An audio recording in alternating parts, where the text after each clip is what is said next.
Good evening, everybody in chat. How are you on this very damp evening here in Britain? I don't know what it's like where you are, but it's been absolutely hosing it down all day.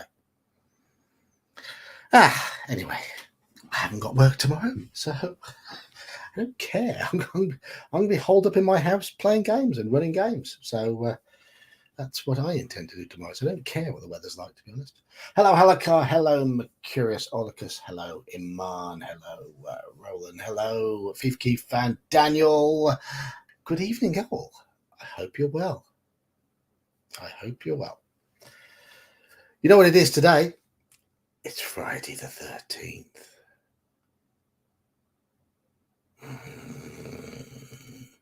An ominous date in an ominous month. Halloween in a few weeks, and tonight we are playing House of Hell. Now then, let's not be doing any metagaming here. Iman, if you vote, don't you be voting first every single time, because apparently he's finished this book. So, anyhow, I've been making some characters for the Call of Cthulhu game tomorrow. Made 3, going to make another 4 or 5, I think, and whoever comes along to play can pick from any of them. Hungar was streaming earlier, I believe. I'm sure I saw it flash up when I was at work.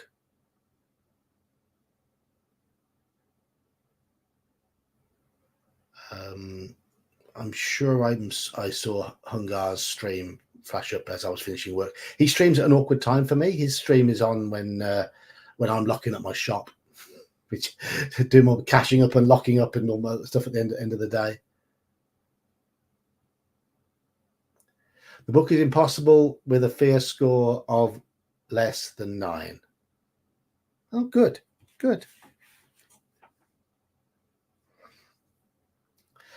Our stats for this adventure are skill 8, but we haven't got a weapon. That'll go higher when we've got a weapon. Stamina 17, luck 10, fear 12. So our fear score is fine. Right. Oh, I don't know why. I don't need my headphones, I don't think. You get your new colourful stars. Right. Wow. I thought it was you and General Nut who were the first year membership. I think Hungar was 3rd or 4th. He was a little later, I think. But it was you and Nutty. I don't know if Nut's actually a member. So I haven't seen him around for a while. He's not been well.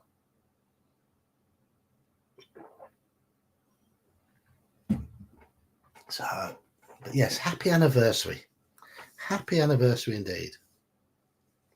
Yeah, Nut hasn't played with us for about 2 months because he has a lingering health issue, and last I heard it wasn't good. So I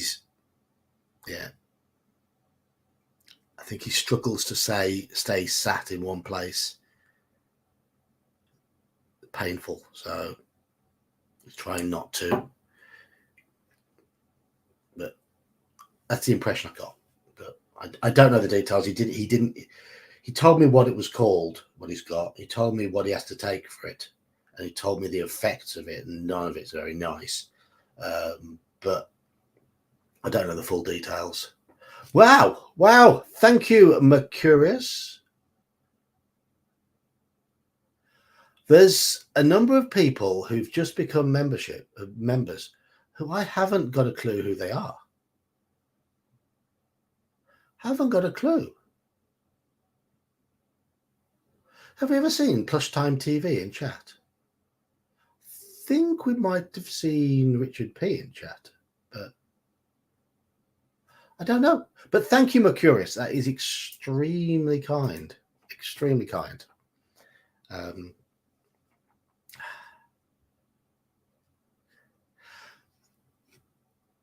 apparently it doesn't. It used to only give to people who are currently in chat. And still not Iman, no. But apparently it gives to people who've been in chat, not necessarily in chat now. But I don't know. I really don't know. Don't know how it all works. Iman, you'll get it one day.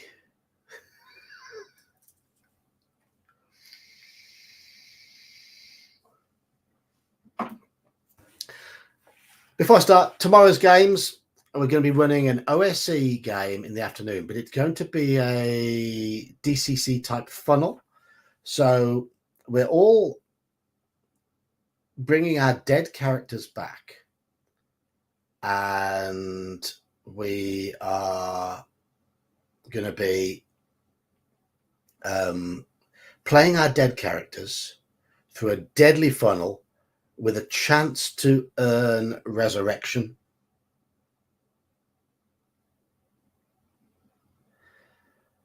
And so I'll be playing my two dead characters, Geekus and Blag. I think Gene's got 3 characters, but I think he's away. So, ha, tough titty poos. Right. What were our stats? Skill 8, stamina 17, luck 10, fear 12.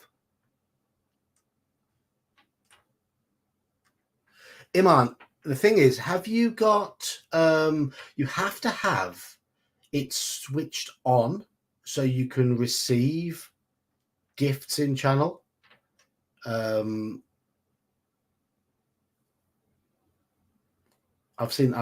fallen foul of that in other channels before. Haven't had my gift things switched on.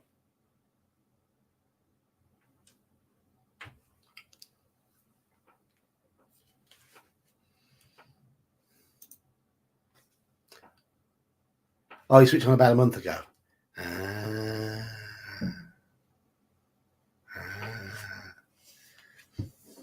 Right. Anywho, got a folded page there. Where's that page folded? Lost it now. I wonder if I folded it on a previous one through. There. Can get rid of that fold. All right, with 9 people in chat, I will start from the beginning. We got so far in this book that I was actually starting from halfway through and we were still dying. But I'm going to go right back to the beginning because it's been a long time since we played it. I'm also going to take my headphones off because I don't need them on.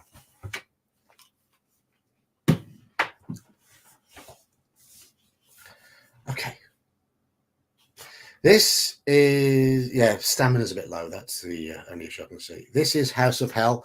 This is the one of the reprinted one, but it's got the original artwork inside, which is good because the original artwork's really, really good in this.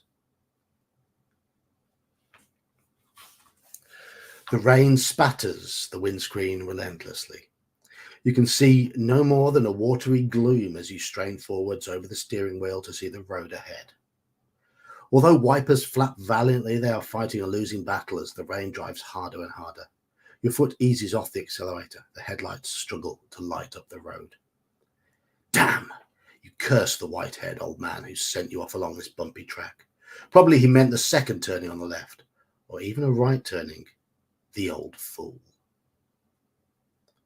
Perhaps this is his idea of a joke. After all, didn't you notice a mischievous glint in his eye? Something vaguely sinister. But what sort of nonsense is this? So you've taken a wrong turn and got caught in a downpour. In the night. The rain will ease off soon. It can't possibly keep up this deluge for long. And then you'll be able to... Watch out! You spin the wheel frantically to the left to avoid the figure who, from nowhere, shows up in the headlights. The car bumps and jolts as it bounces over the rocky roadside and thumps into a ditch. You collect your thoughts. You are unhurt, but shaken. Then you remember what has happened. The body. You must have hit the figure which appeared. There was no way you could have avoided him. You spring out of the car, praying that he's still alive. Your clothes soak up the rain as you hobble back to the road. In the darkness, it's difficult to see anything, but there's no sign of the body. You consider the situation. Are you certain that it was someone and not a trick of the light? Yes, you can remember the arms held up in fright as the car collided, and the look of anguish on his face. His face. There was something familiar about that face. A man you recognized. An old man with white hair. Your heart leaps. No, impossible. With a shiver of fear, you race back to your car, but the battery is dead. Your car is certainly not budging from the ditch tonight. Your situation is hopeless, but now the plight of your car is paramount. Where can you get help? You passed a garage at Mingleford, but that was some 20 miles away. As if in answer, a light appears in the distance. Someone has switched on a bedroom light. What a stroke of luck. It was at least 15 miles back that you passed the last house, and you just happened to have broken down just a short distance from somebody's home. You button up your coat and open the door. From outside the car, you can see the building more clearly. Just ahead on the left, a drive winds up to a large house. It's a good 5 minutes walk away. By the time you reach it, you'll be drenched. But how else can you call the garage? You can't afford to miss tomorrow's appointment. No, go you must. Anyway, you'll probably be able to dry off inside after phoning the garage. You slam the door, turn up your collar, and set off for the house. A flash of lightning lights it up clearly for you. But in your preoccupation with the rain, the warning from above is wasted on you. The house is old, very old, and in a shocking state of repair. The light in the window is flickering, most likely an oil lamp, certainly not electric. And you don't notice a fact that might have turned you back anyway. There is no telephone line going to the house. As you climb the steps to the front door, little do you realize what fate has in store for you. Tonight is going to be a night to remember. Meh. There we go. There's the house. There it is.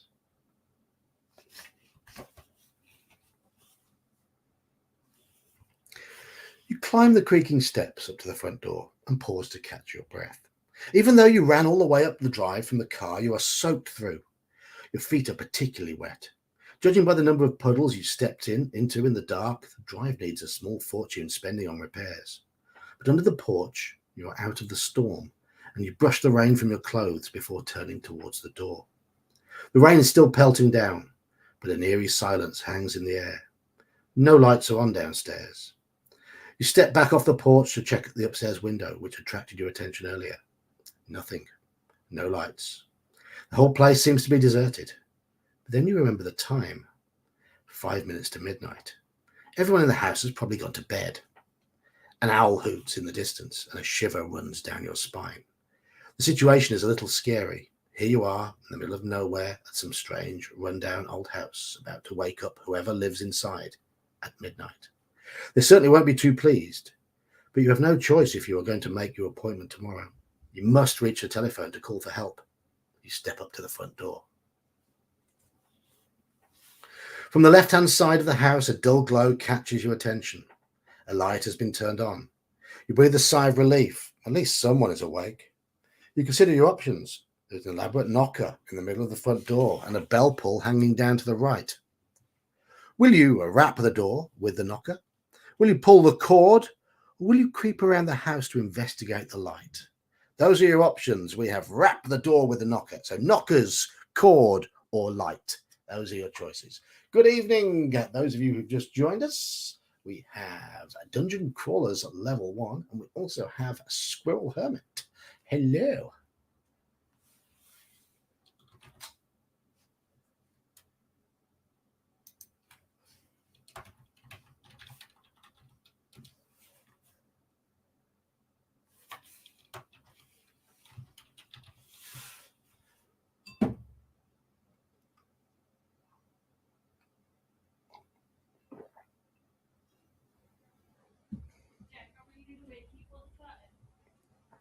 Oh, still got my work t-shirt on. Oh, what a shame.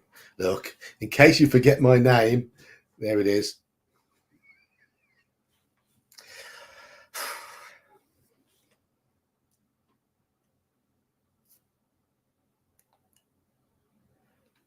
course, L won't be here for the knockers because he's blocked himself.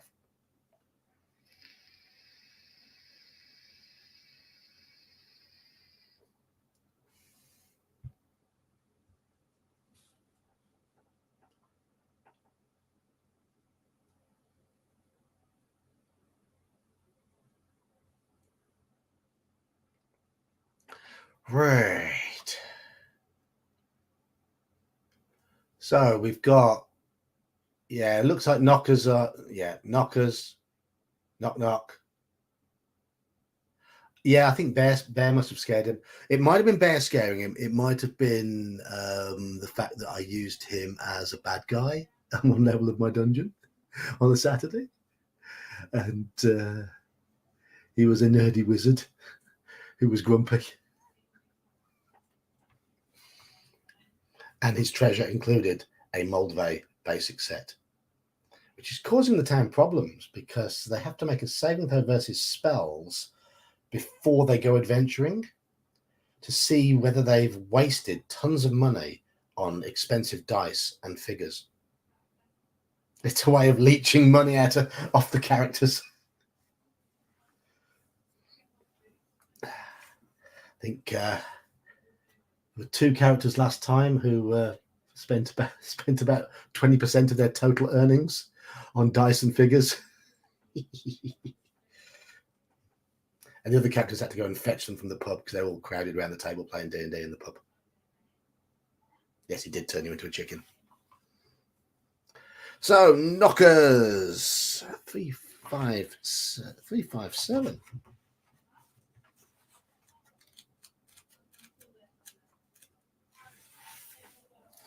A few moments later, the door handle turns slowly and the door opens. Standing in the doorway is a tall man dressed in a dark suit with tails. His long face is solemn. Yes, he asks indignantly. You smile nervously and explain the situation. Your car has broken down and you need to reach a telephone and you are soaked to the skin. The man's face remains expressionless. Come in, he orders.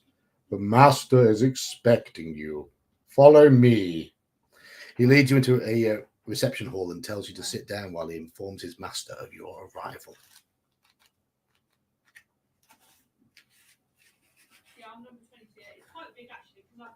You sit down in a solid carved chair and look around.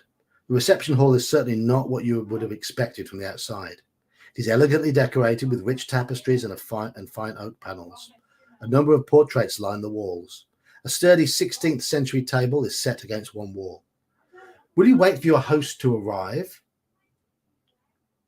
Or will you study the paintings? Will you hunt for a telephone? And, oh my God! Oh my... Dungeon crawlers. I don't know what to say. I really, really don't know what to say. That's incredibly generous. It's the highest donation my channel has ever had, which is fantastic. Thank you.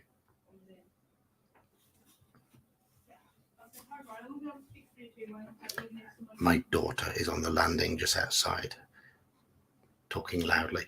I hope she's not too loud for you. Yeah. Well, to be honest, you know what? This has paid for my.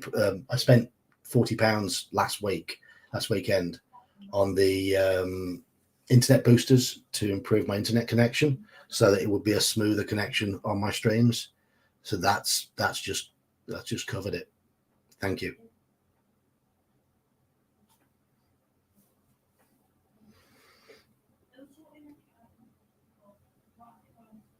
No, that's I'm going to well up here and not be as manly as I usually am. Well, Dungeon Crawlers, all I can say is if you have a YouTube channel, I will be subscribing. In fact, everyone should. Everyone should. Thank you. Thank you. And I'd like to see what you're going to be putting out. In fact, I'm going to YouTube now while people decide, because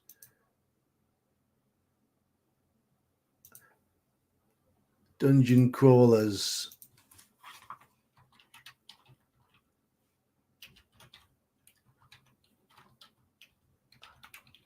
level. Oh, there, I can see you. I can see you.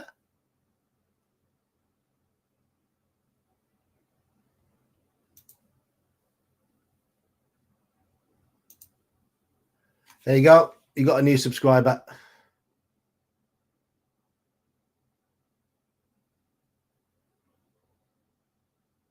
Oh, popular video you had on Tomb of Horrors. It's a walkthrough. I'm guessing people have done that so that they know the solution. Yes. Yes.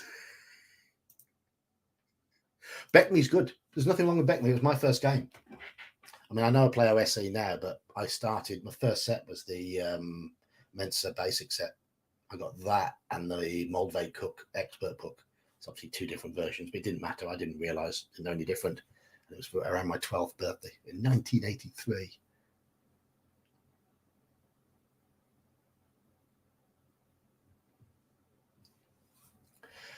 Well, after that very pleasant distraction, it's just actually, I don't know if I can put links in, but I'm gonna. It's no, don't worry, don't you worry. There's your link. There's your link. All right. I'm hoping people see the link I've just put in. Sometimes it filters them out. Right. Let's have a little look. Wait for the host to arrive.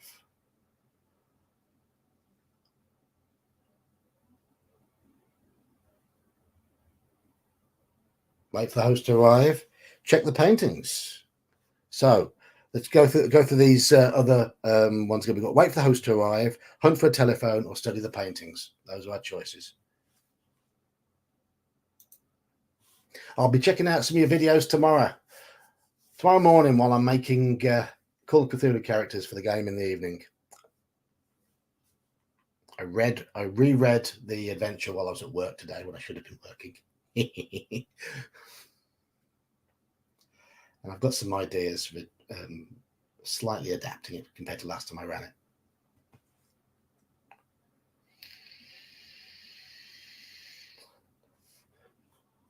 Right, we've got 2 votes for paintings, 2 votes for waiting for the host to arrive at the moment. Links visible. Good, good. Click it. Click it. Watch videos. Support those who support us. Help him grow. Right.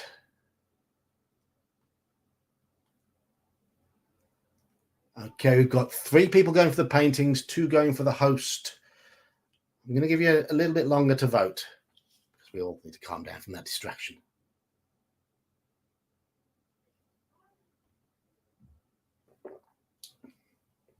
The problem with setting up a YouTube channel is initially it's a bit of a money pit.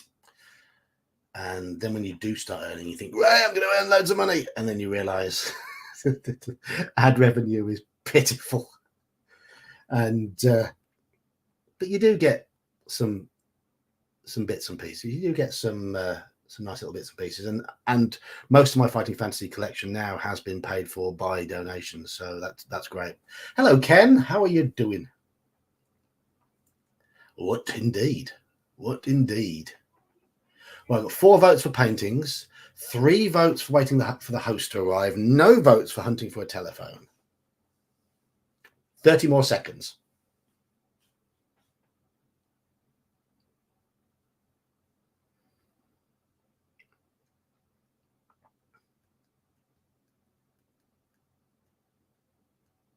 Just in case you don't know what we're playing, we are playing Fighting Fantasy House of Hell, as it is October. We're 2 weeks from Halloween, and it is also Friday the 13th. Right. 4-4 now. 4 for host, 4 for paintings. 1 more vote to break the tie, or I roll a d6. Which reminds me, I do need my rolling tray.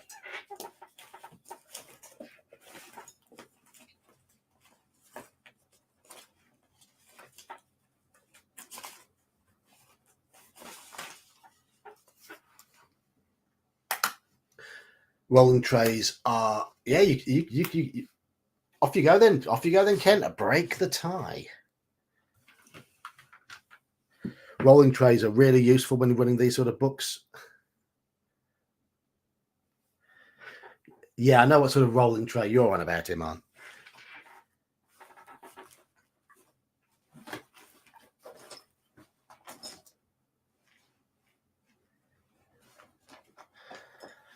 I'm just sat here thinking at the moment, someone has said tonight that I've inspired them.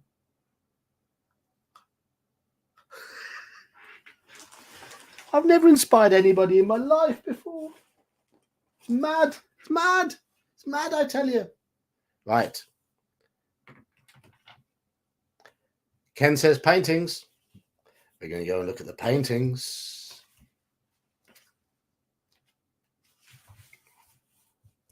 Three portraits are particularly interesting. Will you look at a beautiful young woman wearing a tiara? Will you look at a middle-aged, portly gentleman wearing half-moon glasses?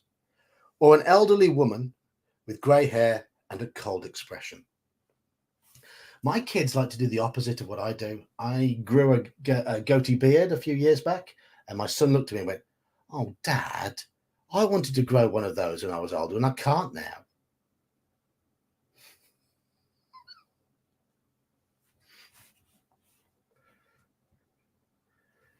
But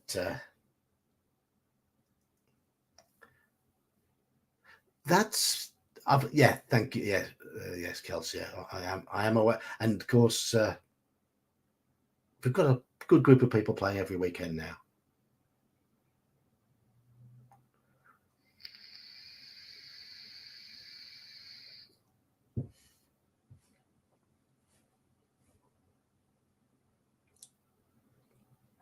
If I kept a moustache, my wife would go berserk. She hates moustaches. She moaned when I had a goatee beard. I did let it grow a bit bushy. It was a bit tufted.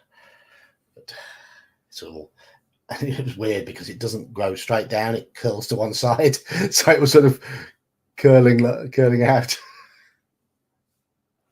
But, oh well.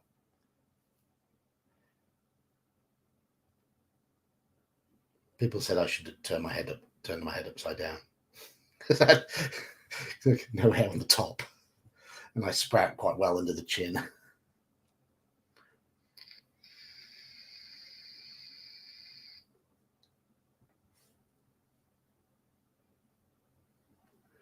So we've got young woman, old woman, young lady, old woman, young woman. So that's 3-2 for young lady at the moment. We're going to be ogling the boobs.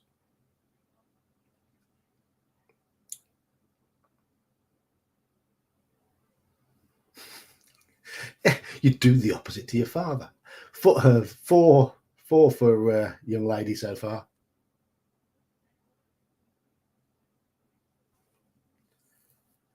I mean, both my kids are sporty, and I encourage that. And I like to think the fact that I joined them on the judo mat helped keep them going. Did it really? I don't know. Or was it the fact that they were both decent at it?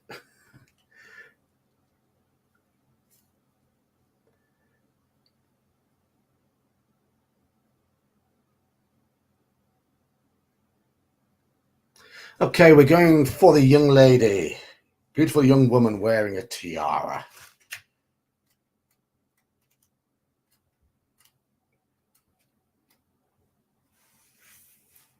A plaque beneath the painting reads, Lady Margaret of Danvers, 1802 to 1834. You stand and admire her beauty and wonder why she died so young. As you are staring at her face, you suddenly blink and look again. Didn't you just see her lips moving? Surely not. A whisper reaches your ears, but you cannot make out its message. You lean forwards and put your ear to the lips. A soft woman's voice is speaking to you. Stranger, beware of this place, for it is cursed. Many have succumbed to its power, myself included. The evil Lord Kelnor will already be plotting your death. Drink not his white wine, or if you can, be gone. Escape while you may. You step back aghast. What sort of place is this? A creepy, rundown old building filled with priceless antiques and paintings that talk? A cold prickle runs down your neck, and you must add one fear point. Will you now run for the door? Will you wait and see what happens? Jury selection. Monday. Is that all the warning they give you? I got a letter for jury service about 5 years ago. And you tend to get a few months warning here. But I wrote back saying I was going through my assessment regarding something I had to take tablets for, and basically said, do you want someone in the jury who's currently being assessed for a condition, which means I'll be paying attention if it's a juicy case, but I won't be able to pay attention if it's not, and I get bored very easily. They were like, no, we don't want you. So I've actually got an exemption now for life from jury service as a result of that. And I mean, I would like to do jury service for a juicy case, but I had to be honest. And so if it was just a really mundane case, I wouldn't be useful at it. I would be no good.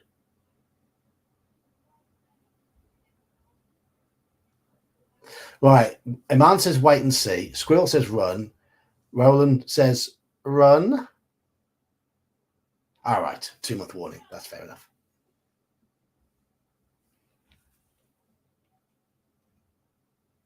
So we need votes. Do we run from the house, or do we wait and see what happens?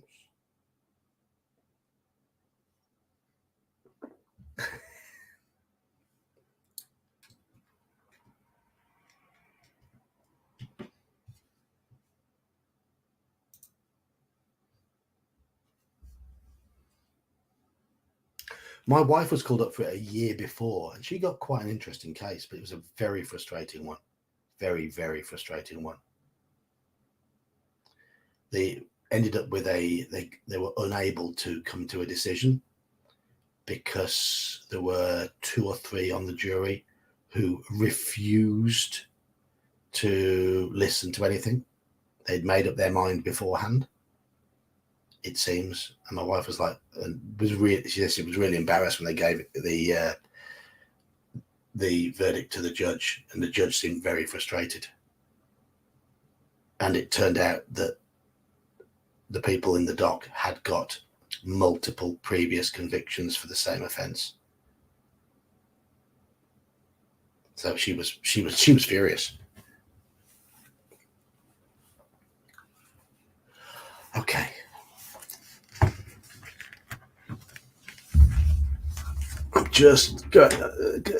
I've got to make a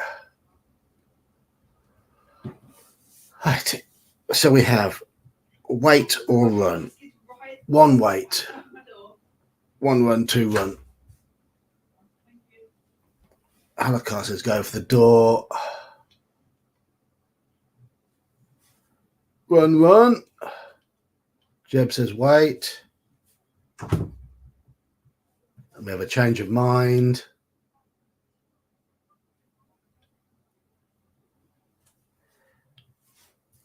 We're at 4-4 now. We can't grab an expensive antique and then run Halakar. We're at 4-4. 4 for wait, 4 for run.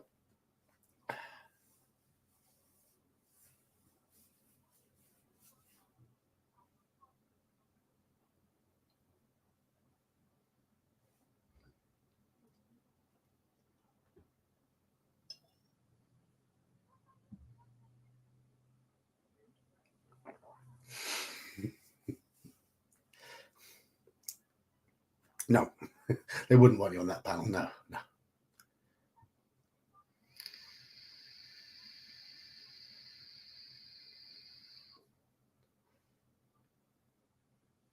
Mercurius says wait. No, you can't, Ken. I think my wife, she says there was muttering about members of the jury that they thought that possibly one or two of the defendants had got at two members of the jury. We shall see. Hello, GM Cody. Nice talking to you about music today. You have mostly good taste. We're at 6-4 now for waiting.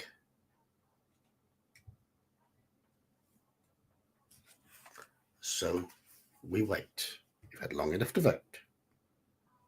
277.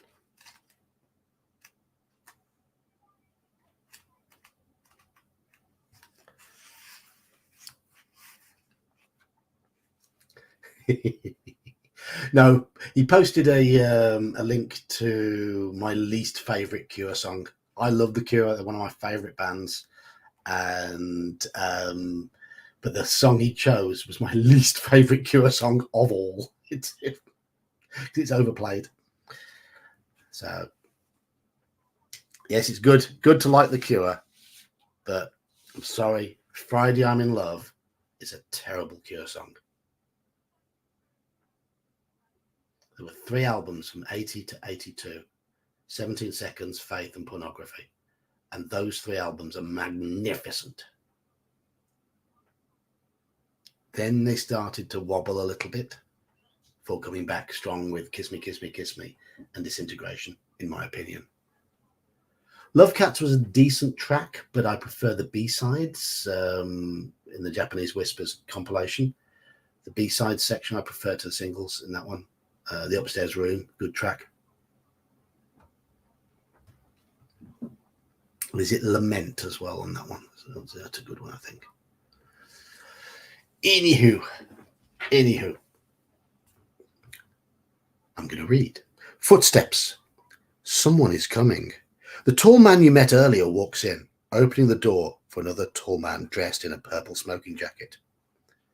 May I present Lord Kelnor, the Earl of Druma, the butler announces. The Earl holds out his hand and you shake it. His grip is strong and his eyes pierce yours. His lips widen to a soft smile. You begin to tell him of your predicament, but he holds up his hand. Please, I can tell that you've been caught in this filthy storm. Let us sit by the fire and we shall see whether we can help. Franklin's, tell the cook to prepare some food for our visitor. You protest that you do not wish to be any trouble, but your host ignores you and leads you into the drawing room, where a fire is burning. You take off your coat and sit down. The heat of the fire makes you feel comfortable once more. Franklin's returns with 2 glasses of brandy. Will you relax and drink the brandy and ask if you can use the telephone, or will you wait to see what he asks you? So relax and drink the brandy, or wait and see what he asks you. Picture. No, these backgrounds are annoying. Yeah. Oh, there we go. Oh, it's gone. Nah.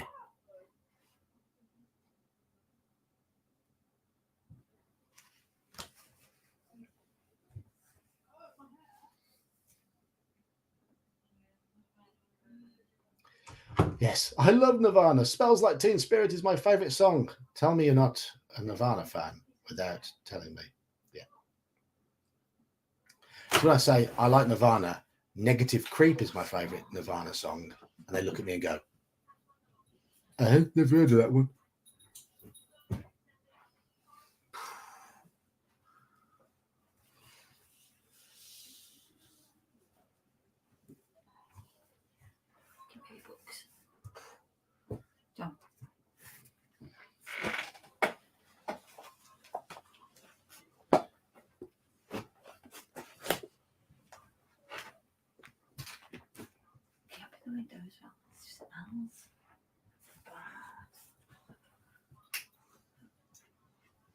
Father Jack voice. Drink. Drinking is winning at the moment.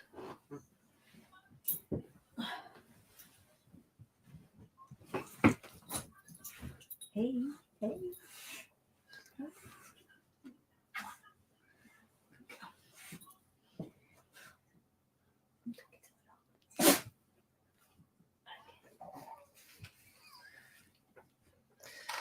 Yes. Wife and dog are now to my left. Right. We're going to drink the brandy. 394.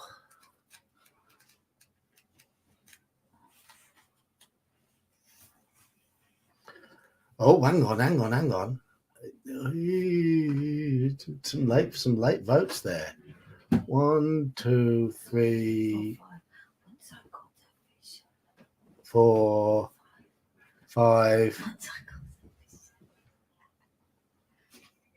5 say brandy, more say drink than not drink.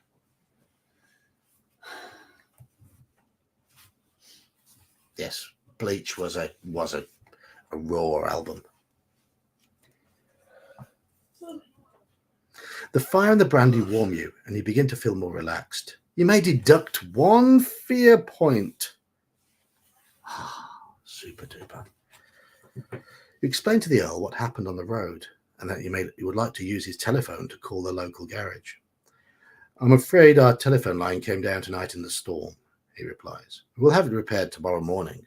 In any case, the garage would not come out here at this hour. But don't worry, you're perfectly welcome to spend the night here. I'm glad of the company.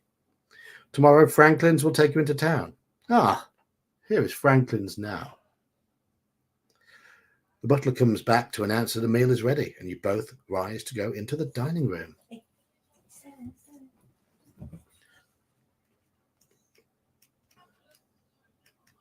Sliver's a good song of them. And I like Heart Shaped Box as well. That's a great tune.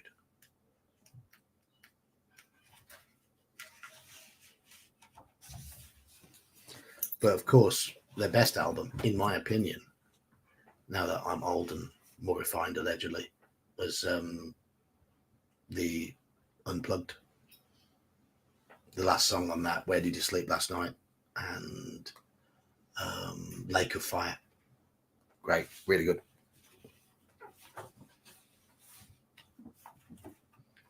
Both colours.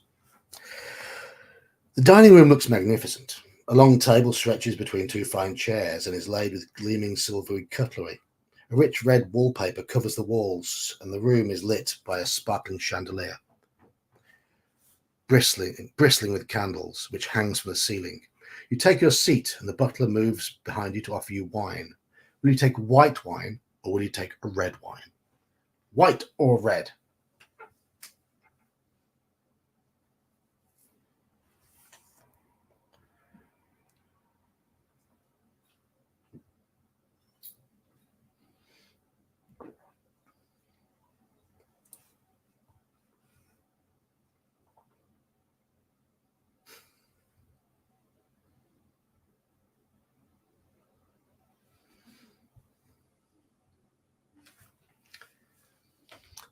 Three, 1. Ooh. 6. Yeah, red's very much in the lead. We do have 3 votes for white, but red is outstripping white considerably.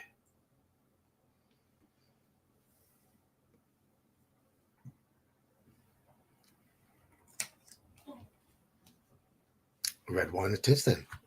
395. The wine is impeccable, a fine vintage. Soup follows, and then you may choose either lamb or duck for your main course. Or you can tell your host that you've already eaten and you're not hungry. So, lamb, duck, or not hungry.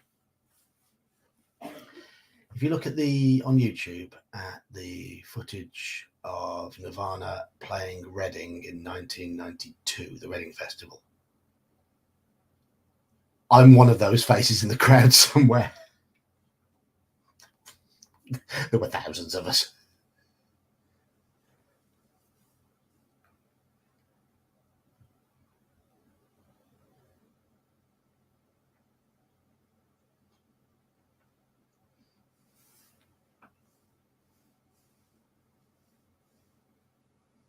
It was a very muddy mosh pit. Very sticky mud, like walking treacle.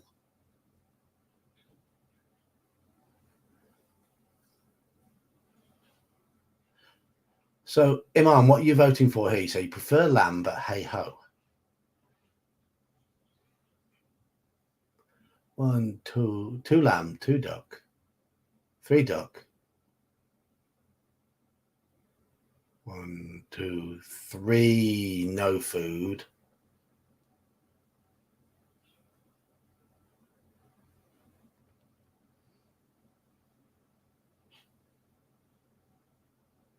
I'll just eat. Okay. Okay.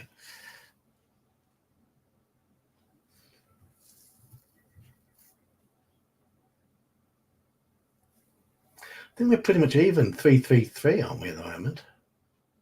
Iron rations. Hardtack.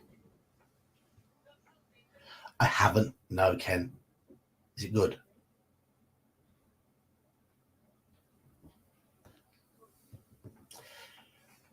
Is that the one that Nine Inch Nails played and got very, very muddy? Coated themselves in mud and then just went berserk?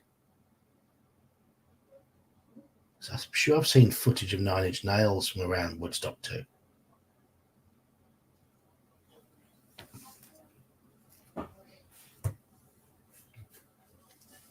Saw them live twice as well. So Nirvana twice at Reading, 91 and 92, and Nine Inch Nails in Manchester in about 94, and in Birmingham around 2007.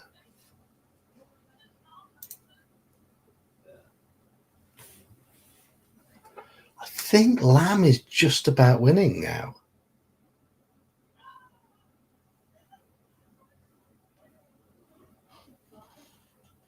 Three for no food, three for duck, and I think that's 4 Lamb. So we are leaning towards Lamb.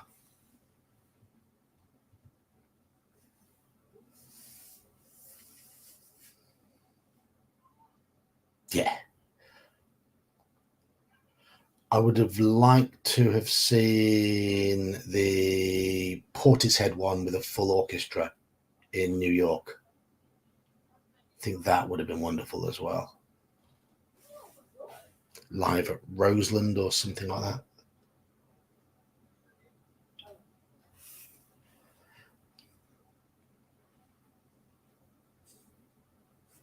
So we're going for Lamb, 196.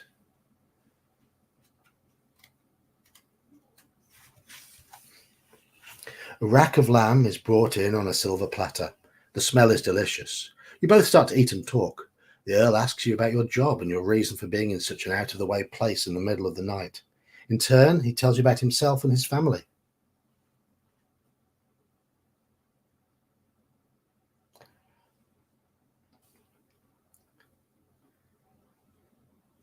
A guy in Scotland dressing as a clown committing crimes and taunting the police. I saw that news article. It's Scotland.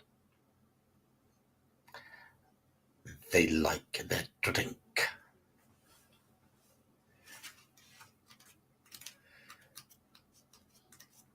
They invented the deep-fried Mars bar. Though I will say, whoever's idea it was to create haggis, I mean, disgusting as it sounds, it's delicious.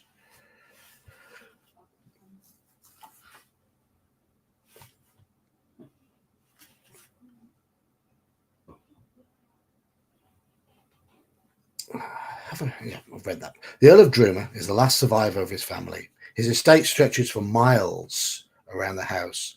At one time, the estate was prosperous, with many tenant farmers cultivating his land and providing a healthy income for his family.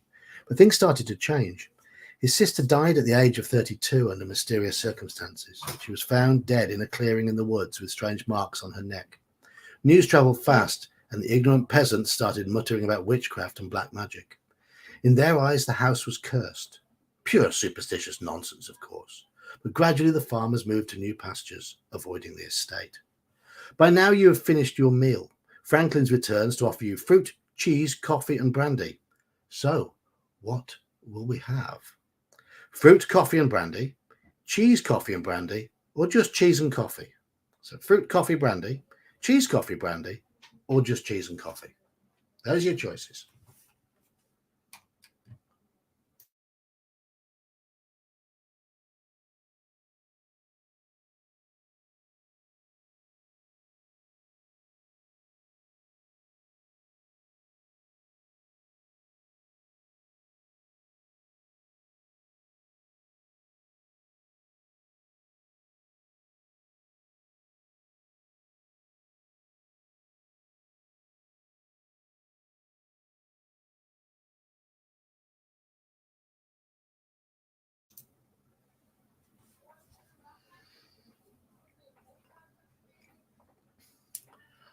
Okay.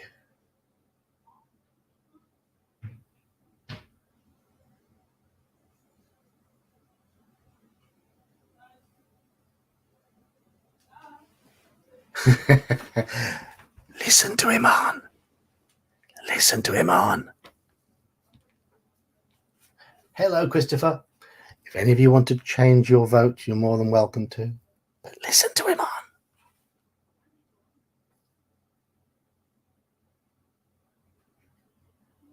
I would like to complete this book on a run through in the very near future. We have failed this one 5-6 times.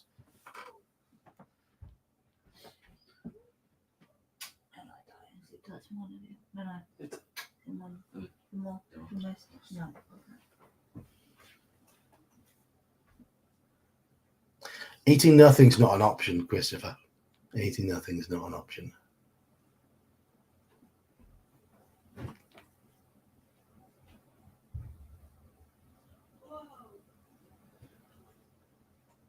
Hello, Justin. Is anyone changing their mind and deciding not to eat the cheese?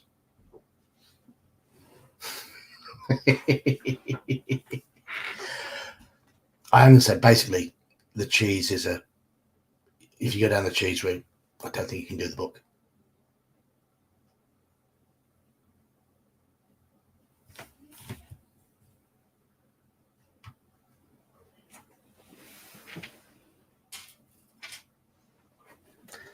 Yes. No cheese. Yes. Yes. Change your minds. No cheese. No cheese. I've got a feeling. Yes. Yes, Mercurius. Yes.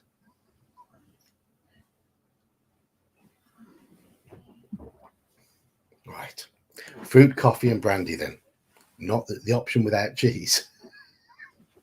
I shouldn't have really given you the option. No. No. Cheers, Ken.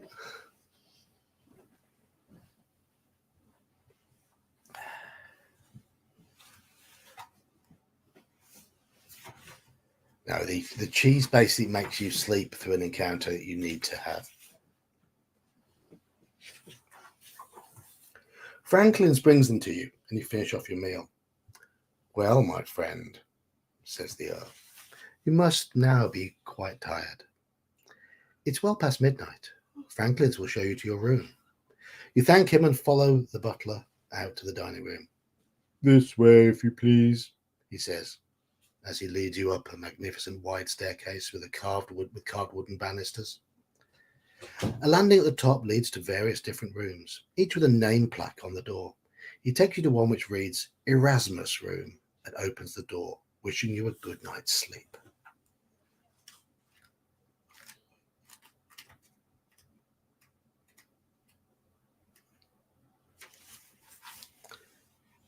The bedroom has been prepared for you. The room is not large, but a huge mirror appears to double its size. Crisp white sheets have been folded back on the bed, and a warm fire burns in the fireplace. The door closes as the butler leaves the room, and you walk over to the fire. Your situation is a little worrying. If you don't get going quickly, you'll never make your appointment. But if it is true that there is no phone you can use, what else can you do? Maybe you should just hang your wet clothes in front of the fire and climb into bed. Or would you rather leave the room? Hang your wet clothes in front of the fire and climb into bed, or try to leave the room. Those are your choices.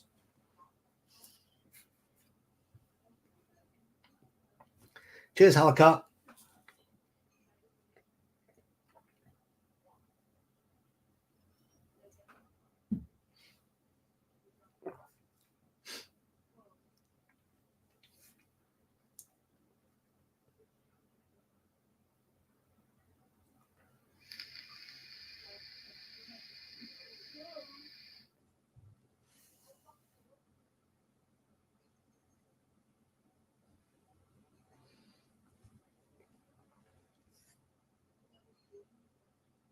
Two votes for bed so far, one for exploring.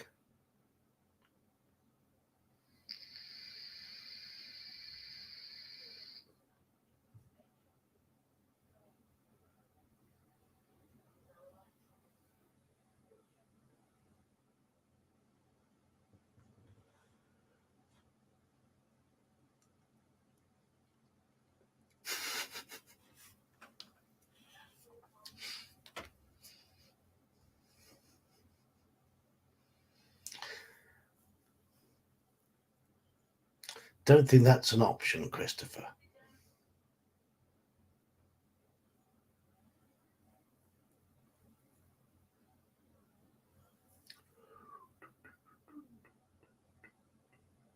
So we've...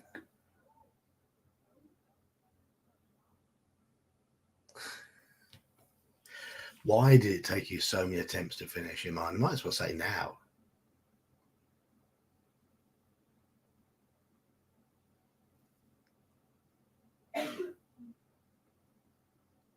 I've never completed this book. I must have had 15 attempts at it. And I played it probably more than that. I played loads of times when I was a kid, never got through it.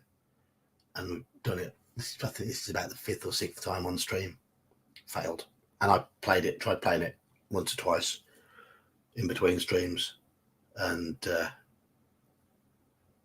failed as well.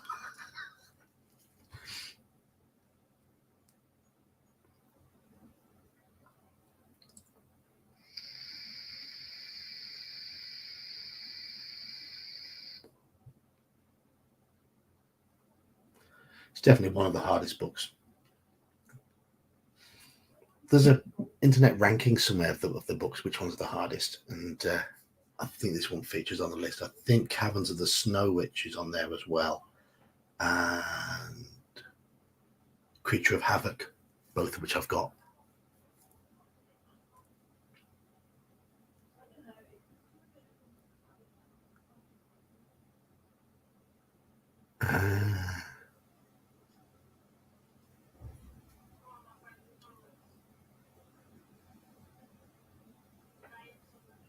So should it increase your attack strength? Is that a typo?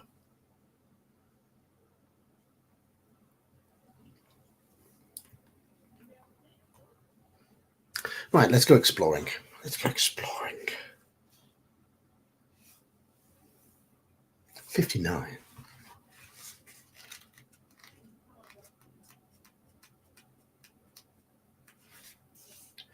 The door is locked. It seems that your hosts certainly don't want you prowling around the house. Do you want to try and break down the door, or climb into bed, or do you pretend to go to bed, switch out the light, and wait to see what happens? So break down the door, go to bed, or pretend to go to bed.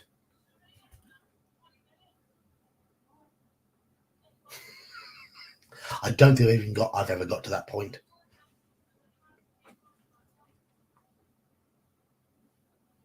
Daniel likes to play pretend.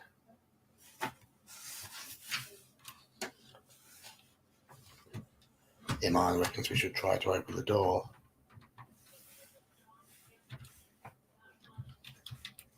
Just to remind you all, it is Friday night, and on a Friday night,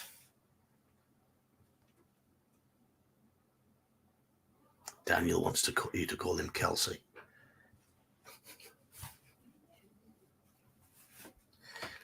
He doesn't mind this.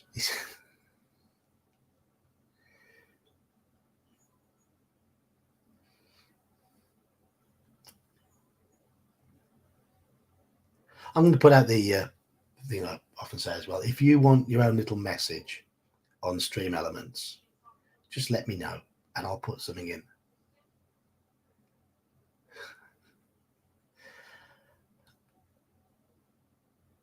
I might twist it.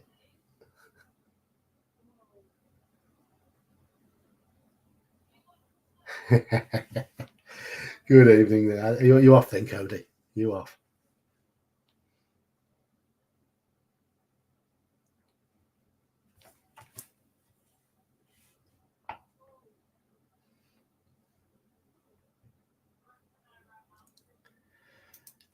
I've got it Stream Elements. I've got it added a link into OBS, and I've connected OBS to my YouTube channel, and thus the Stream Elements bot talks to my YouTube studio. So and even when I set up it in StreamYards like I have tonight, it's present in my YouTube studio, and so what I do is I go into my OBS, into the Stream Elements bot, and configure it from there.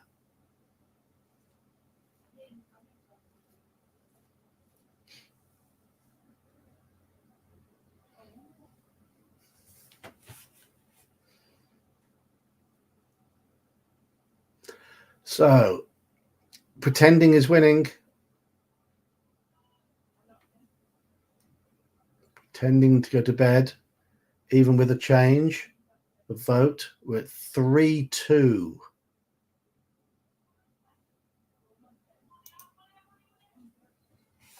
3-2.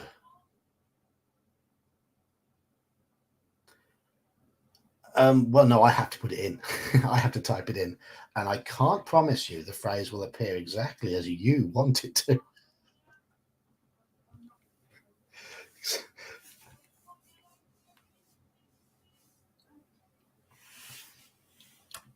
Because where's... he's not about tonight. Let's see if we can summon him. One for Mage's Musings.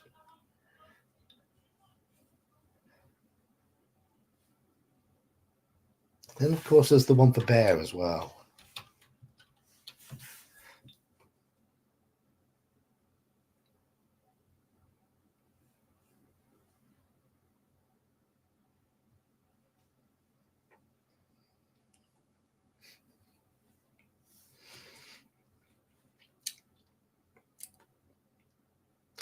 So I get my smug voice, my smug look.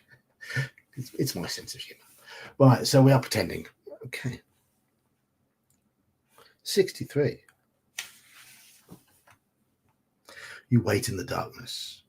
Apart from the rain driving against the window, the house is silent. How long will you have to wait before someone appears? All night? The thought of sitting in the darkness all night makes you a little uneasy, and you must add one fear point.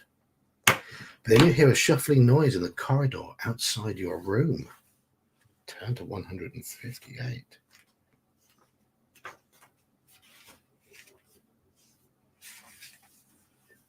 You can hear slow footsteps approaching a room. They stop outside the room and a key rattles as it unlocks your door. You must quickly decide whether to jump into bed and pretend to be asleep or hide behind the door to surprise whoever is about to come in.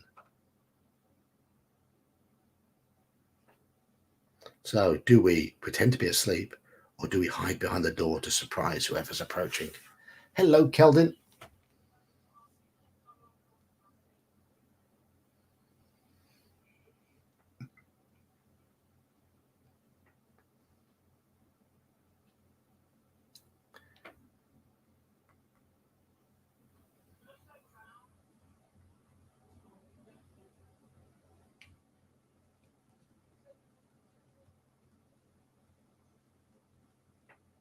All saying hi behind the door at the moment.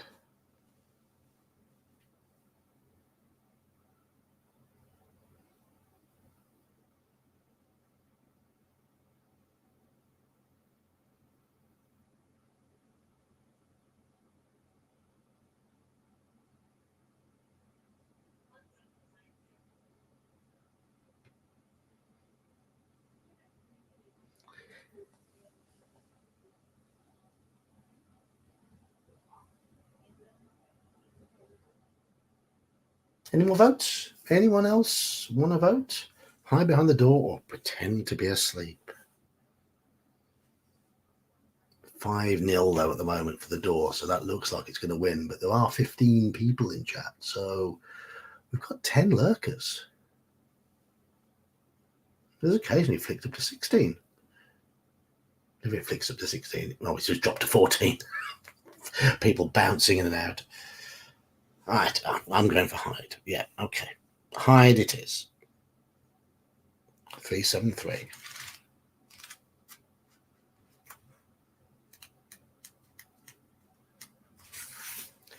The door opens slowly, and a man shuffles into the room carrying a glass containing a clear liquid. He appears to be bent double, and his movements are slow. As he gets nearer the bed, you realize he will soon notice you are not there. Do you want to nip out of the room quickly and lock the door behind you, or will you leap on the man and attack him? So attack him or sneak out behind him and lock the door behind you. See if we can get the picture working. Picture work. There he is. Little man. I love the art in this book. It's one of the best ones. Attack! Attack! Fight! Ah, Jeb says sneak.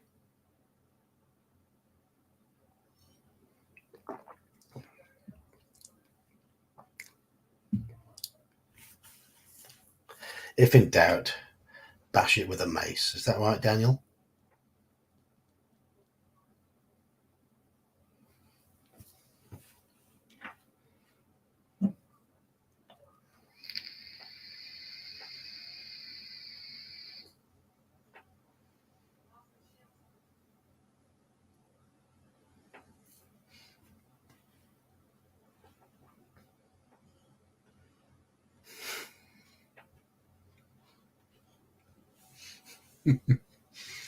So we're going to try and murder him then.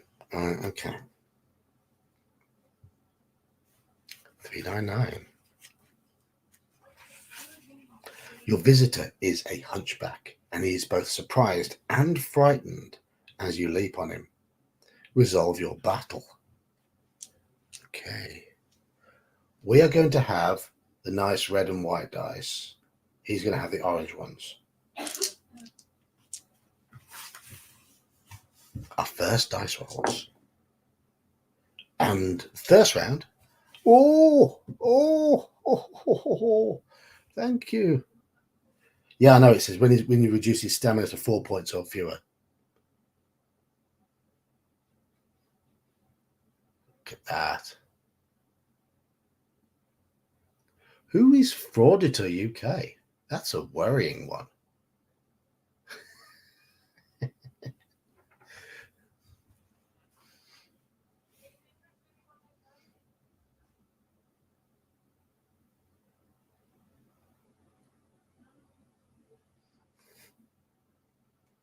Who call themselves Frauditor UK?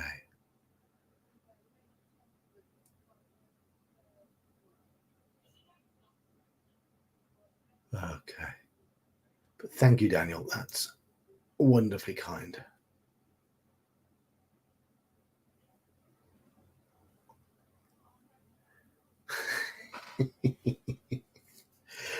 Okay, so first round with 8 skill, he's got 7. Both of us rolled a 5, so we win the first round. I've rolled 8 for us, and he's got 4. We've won the second round as well. Turn to 220. It's Christmas for him, man. It is. It is Christmas for him. Imagine his little face now with a big cheesy smile on. You've made his day, Daniel.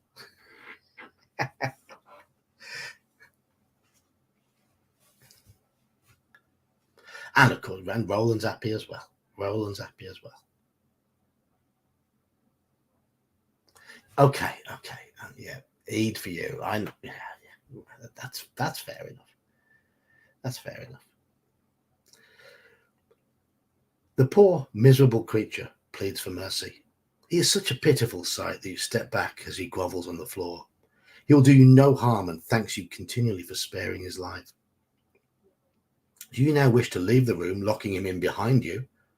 Or shall we try and force him to answer our questions?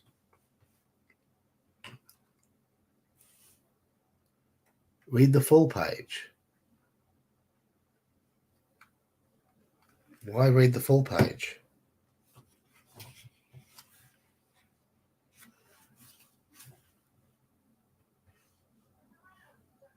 What about the full page?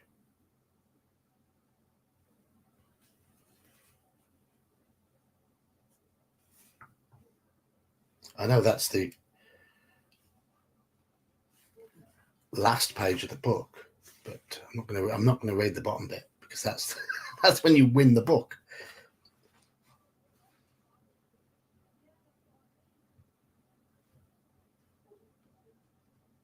Yeah, it is. It is. Mercurius, it is nice to give memberships. It is, and I do wish I could give more to members and have some form of sort of way of giving back to members.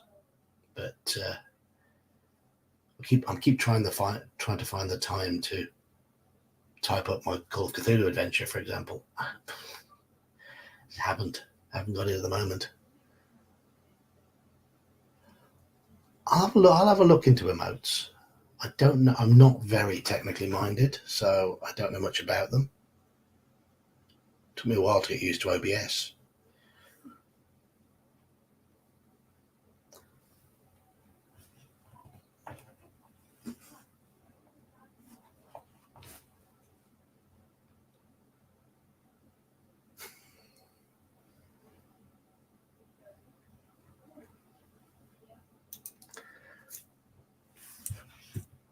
Okay.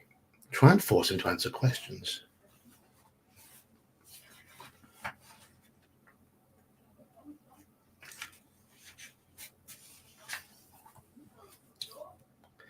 He's terrified of you and agrees to answer your questions in exchange for his miserable life. Do you wish to ask him how you can escape from the house, about the people in the house, or what is happening in the house? So escape, people, or happening. Cheers, Daniel.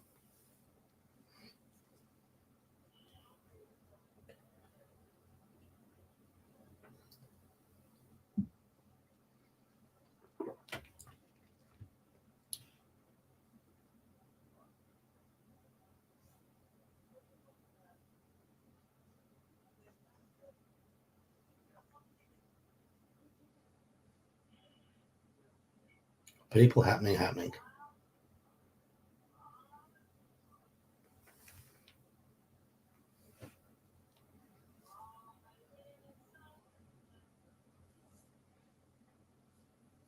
So do you ask him about how to escape from the house, about the people in the house, or what is happening in the house? So we've now got 2 votes for people, 2 votes for what's happening.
Thank you, Imam. Thank you.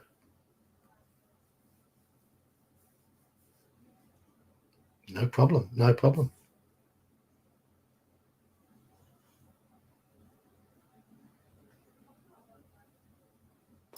Happening is in the lead at the moment. I think it's 4-3 for what's happening.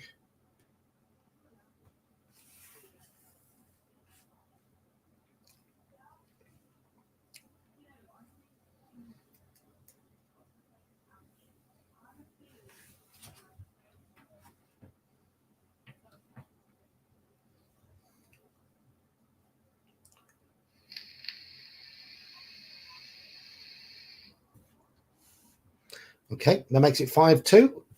Highly unlikely to change. So let's move on. 3-2-5.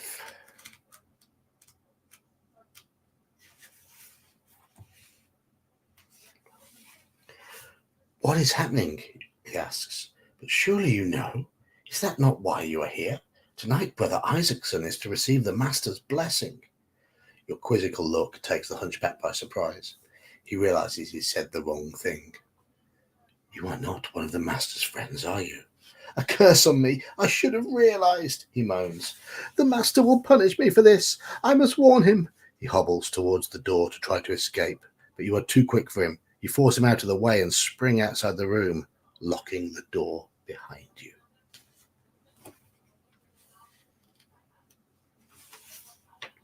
You're on a landing overlooking the entrance hall. To your right, the passageway ends at a door. To the left, the landing turns right past a couple of doors.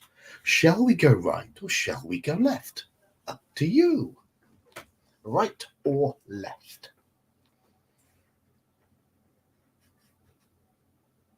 Sit, stay. Good dog. Speaking of dogs, where's my dog? She usually turns up and starts harassing me about now.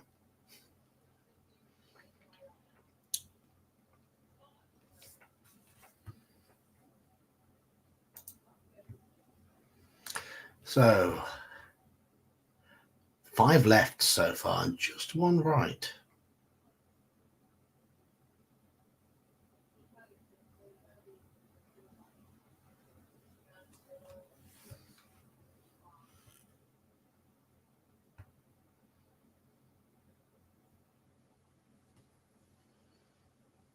To the left, to the right.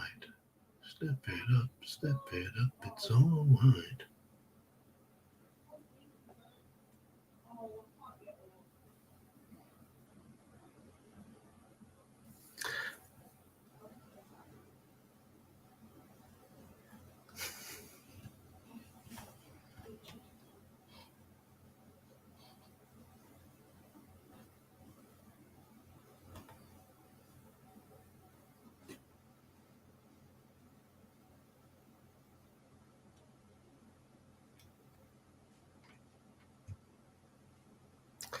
So we've got 1, 2, 3, 4, 5 lefts, 2 rights. Looks like we're going left. 257.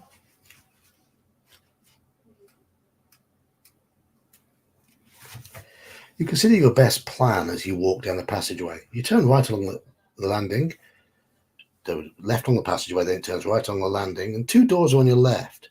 The first has Azazel written on its nameplate, and the second, Mephisto. Do we go into the Azazel room, do we go into the Mephisto room, or do we pass them both by and follow around to where the landing turns right? So do we got Mephisto with the Azazel, or do we pass them both? Azazel. Azazel. Is that how you'd pronounce it? Azazel? I would say Azazel. But that's as. Yes, as.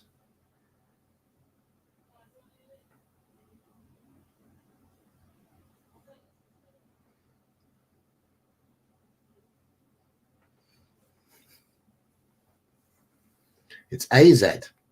Z, not Z. AZ, AZEL. Azazel.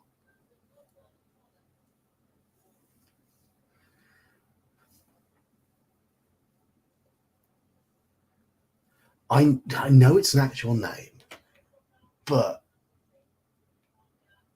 is that how an English person would pronounce it? I'm thinking of English pronunciation versus American pronunciation. We tend to have quite a few short A's, don't we? Let's not go into the room named after devils. I think we have to at some point.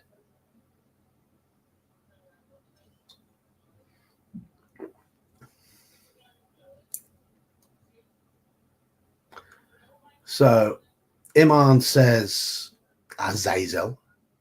Mahutman says Az. Then we've got Mephisto, Mephisto, Mephisto, and 1 pass, and another Mephisto. We're on 4. Yeah, I'm on about sort of English versus American pronunciations. they do differ.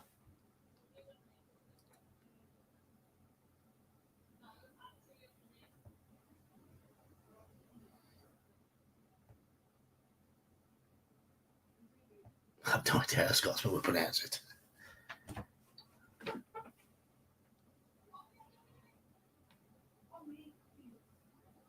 So I know. True.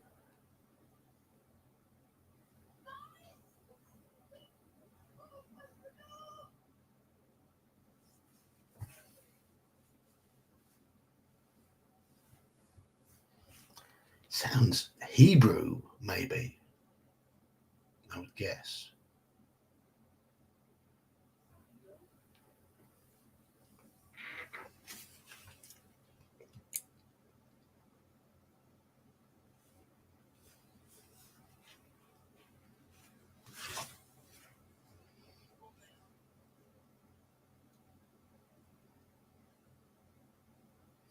So, as, meth, and pass, I need to be a bit more organised here. So, we have 1, 2, 1 pass, 2 for meth, 2 more for Mephisto.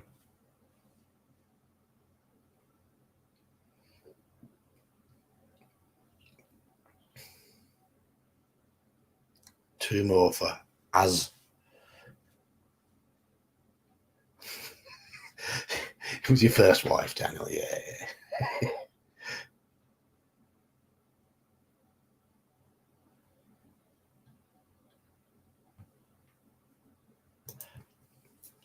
We're currently on 4 for Az, 4 for Mephisto, 1 for Passing By. I've not played Red Arrow, Black Shield. I've played the 2 that are before it. It was a late one in the series, wasn't it? There was X4, X5, and then X10 could follow on. It doesn't strictly have to, but it could follow on from Desert Nomad series. I played both of those. They're good. They're great fun, especially X4. I found X5 hard work, but X10 I've not played it. Not played it. I like the idea of big ass battles though. So 4 for Az, 4 for Meth, 1 for Pass at the moment. Those are the votes. And we're down to 11 in chat. So what do we do? What do we do?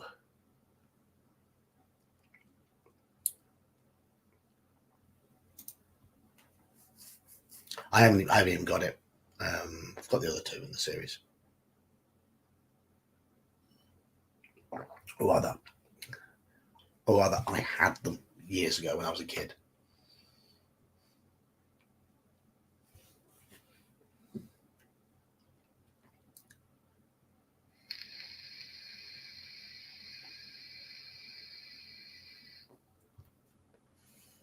In fact, X4 was the second module I ever bought.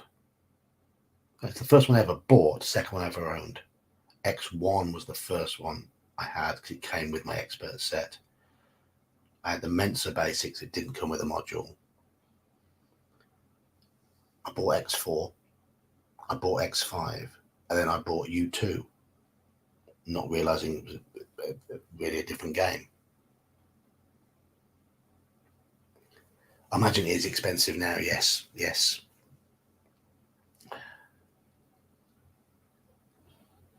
Whereas my friend I used to play the games with, he bought all of the B series.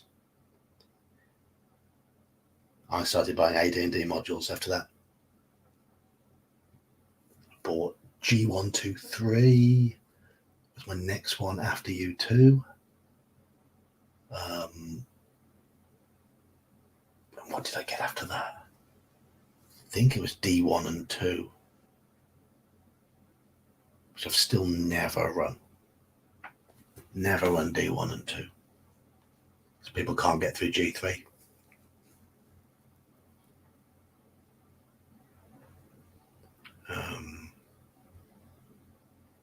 I bought all of the UK series, bought the U series, bought I6, S4, S2, that order, I think.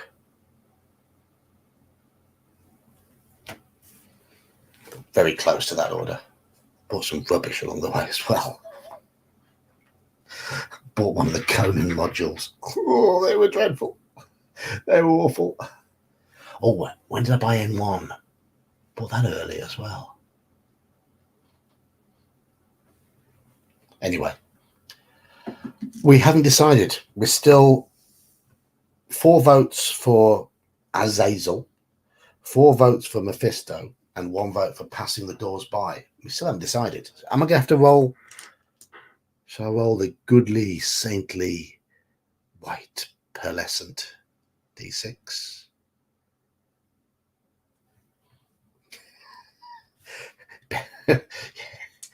Well, in order, the things keep for completeness, sell, both way ahead of actually play them.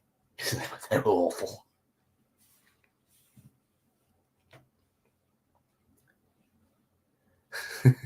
Iman is pushing for us to switch to Az. You must heed my warnings. Will it happen?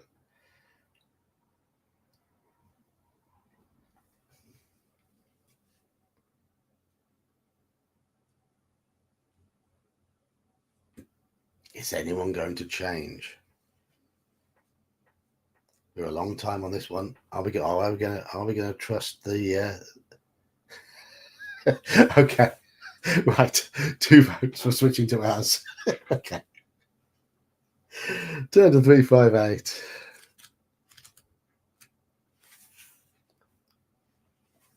The door opens and you peer into the room. You quickly check there is no one inside and are relieved to find it is empty, but full of clutter.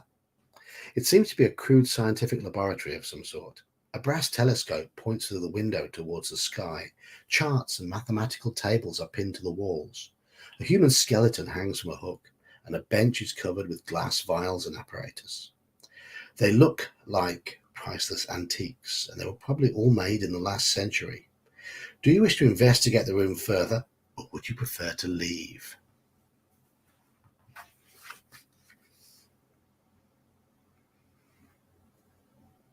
Come on, there we go. Oh. I'm not very good at this operating with a background. Shall I get rid of the background? You know what? Shall we just go to my settings and go to virtual background and go to none? There we go. That is this room.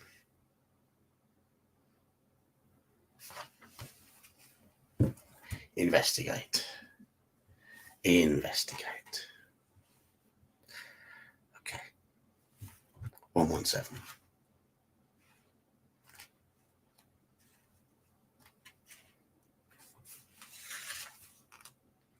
You step into the room and close the door behind you.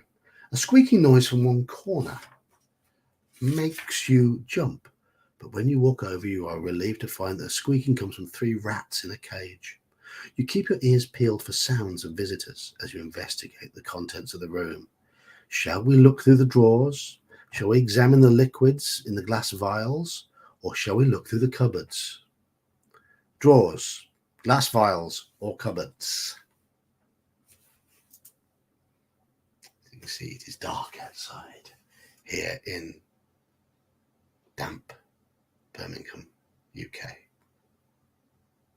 There are lights on across the street. People home, I hope. I hope it's not this house that we are currently exploring.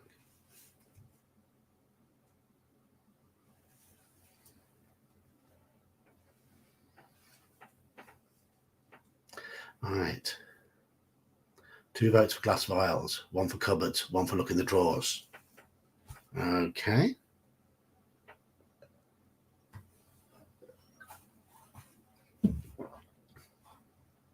Three votes for glass vials.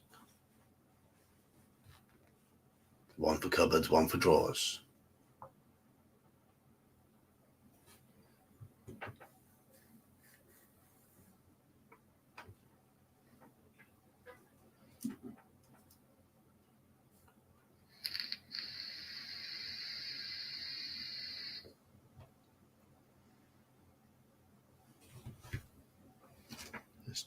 adjust that a little.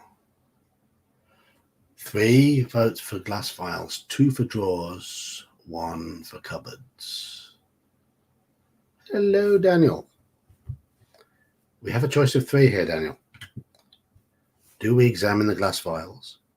Do we look through the cupboards, or do we look through the drawers? 3 are voting for glass vials, 2 are voting for drawers, 1's voting for cupboards.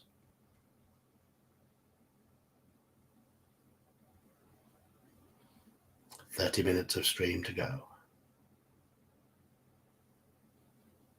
That's now 4 for glass vials, 2 for drawers, 1 for cupboards. Glass vials, then.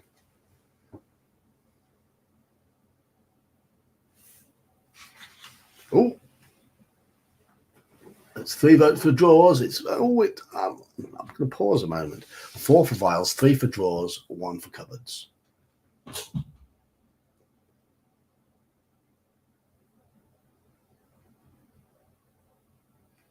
Anybody else want to vote?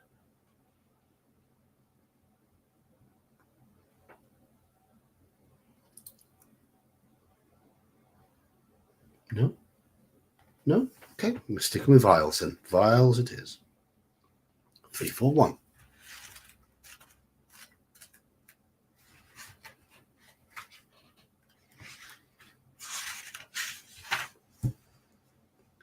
At the end of the bench is a rack which holds 4 glass vials, and each vial contains a coloured liquid. They look like the results of someone's experiment. Are you willing to risk taking a sip from one of these liquids?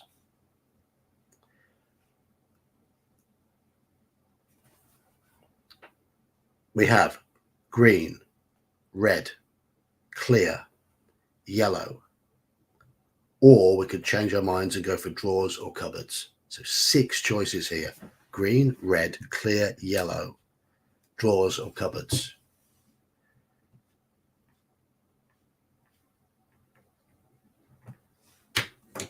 Six choices.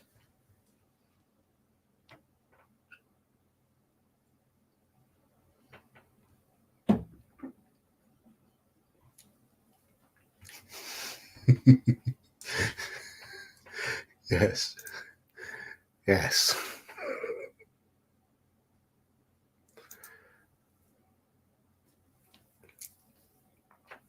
Okay, we've got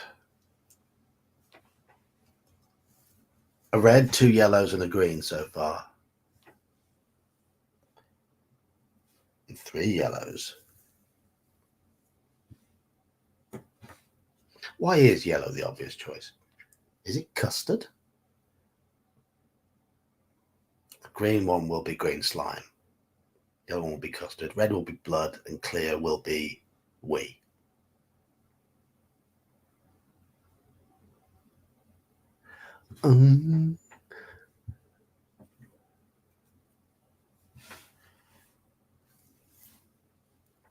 Definitely not green. Okay.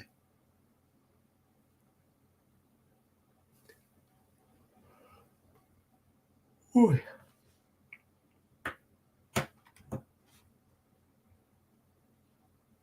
Lots of fruits make yellowish juice. That is true.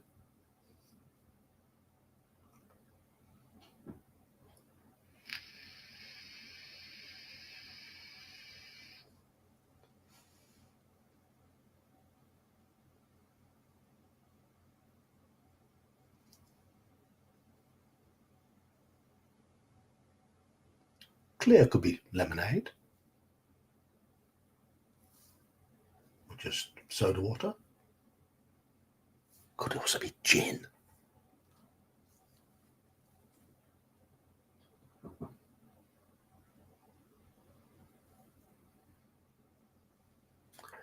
Right, we're at 3 yellows. We're at 2 reds and 1 green at the moment. Nobody wants the clear one. No votes for cupboard or drawers either. Just 6 votes. Very non-committal of you, chat. Very non-committal.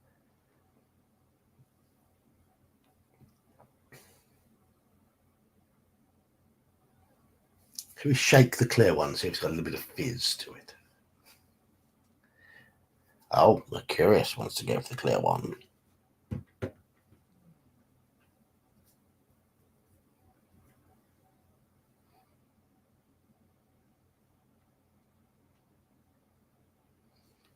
I'll give you another 20 seconds.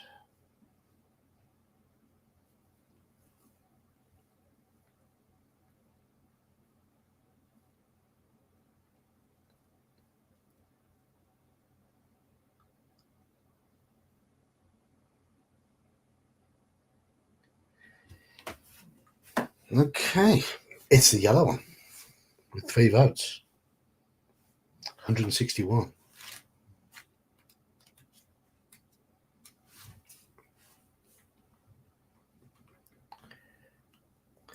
You unstopper the vial and sniff the liquid. It smells of lemon.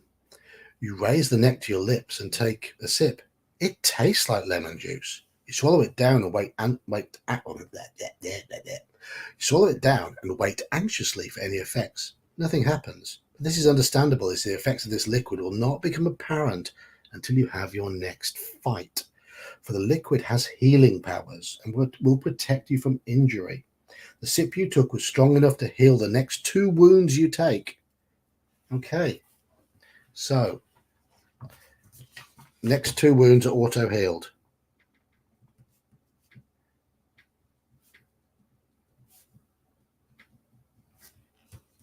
It's sour. Yes, it is indeed. Now turn to 385.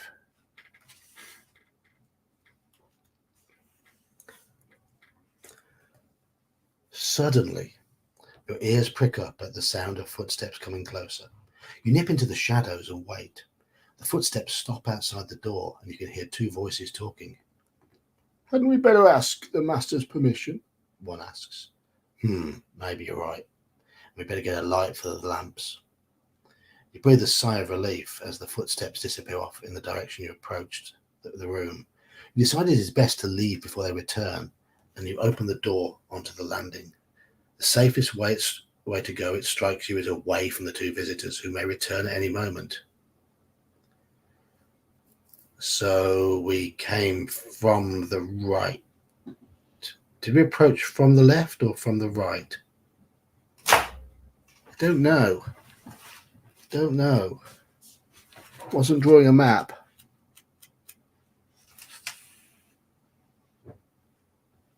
Oh no. We came from the right. Yeah, we came from the right, so 26.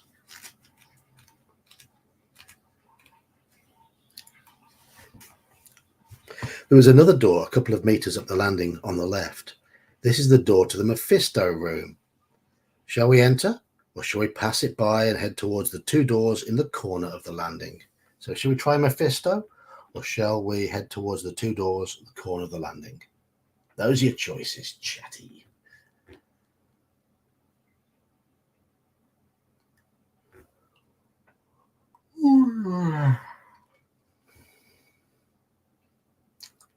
Let's sleep well tonight. Busy day in the shop today. Apart from the time I spent reading tomorrow's adventure. But no, it was busier than usual. I thought it'd be really quiet because it was hammering down with rain, but it wasn't. So, we've got ignore Mephisto, 2 doors, Mephisto. So we're at 3-3 at the moment. 3-3. 3 for ignoring Mephisto and 3 for going into Mephisto.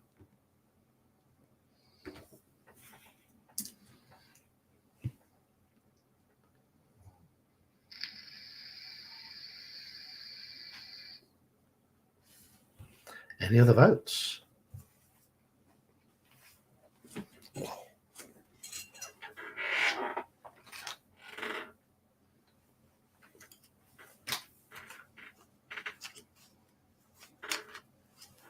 I ran Ravenloft for Halloween once. We had a bit of a party here. I created pre-gens for the players, and there were 5 or 6 players. But I did set a rule.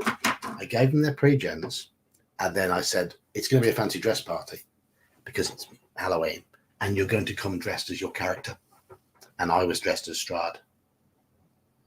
We drank a lot of wine. We consumed a lot of curry, and I killed a lot of characters. It was a really good day. Really, really good day. But we played for about 10 hours in all. Yeah, all the party died. But that's what should happen in Ravenloft.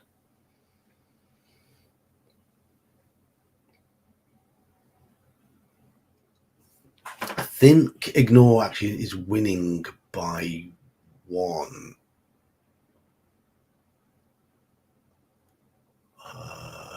Ignore 3-1, 3-2, 3-3, 4-3, 4. It's still 4-4. 4-4. But no, it was a really, really good day. And I was a little bit trollish to my players. I gave them characters to play that were completely against the way they normally play. For example, one guy who was quite clean living, goes to the gym a lot, got a very overweight lazy wizard.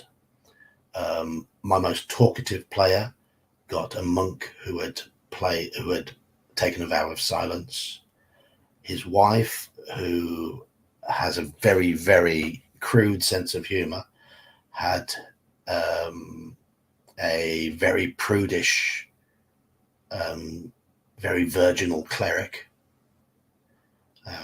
just like that. And my most left-wing player had to play the part of a really old-school paladin who didn't believe that women should be adventuring. Very similar to the character I play on in OSE sometimes. So I just twisted how they are and made them play something that they wouldn't normally play. It was a lot of fun. It was a lot of fun. Especially the player who's the monk who taken a vow of silence. Some of his facial expressions when he was trying to explain things when he couldn't speak, he'd be like going,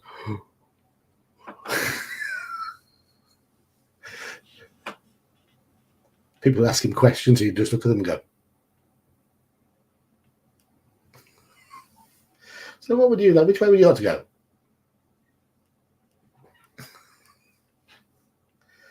Do you need healing?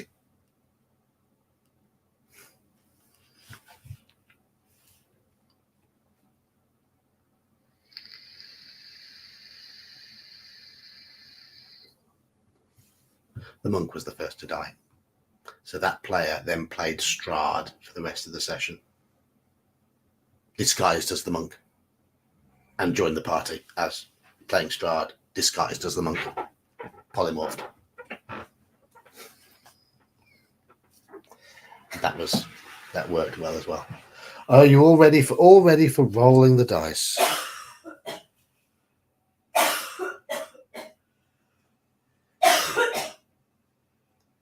Cough it up, Paul. So what should we say? 1 to 3 Mephisto, 4 to 6 Ignore. Yeah? Right. What have I rolled? I haven't looked at it yet.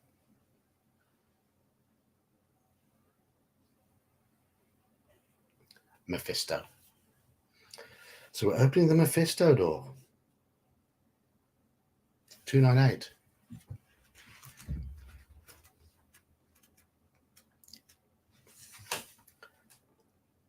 The handle turns and the door opens a little, but it's caught on something and will not open any further. Do you wish to try and force the door, or shall we leave it and continue along the landing? Force the door or just nah, leave it.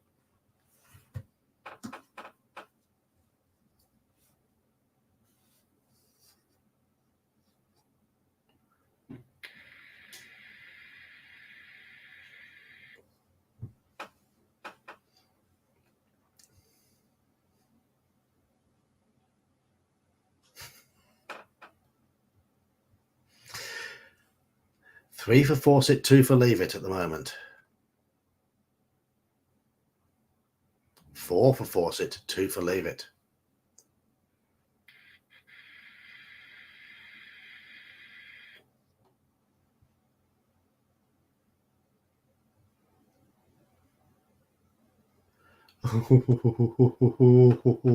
Iman's given a dire warning here.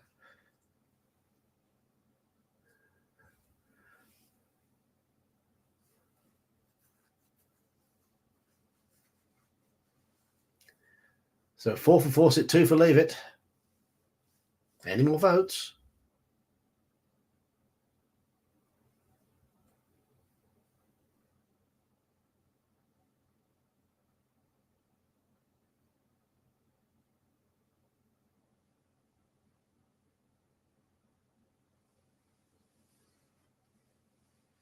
Ten in chat, 6 have voted. 4 for force, 2 for leave. Any more votes?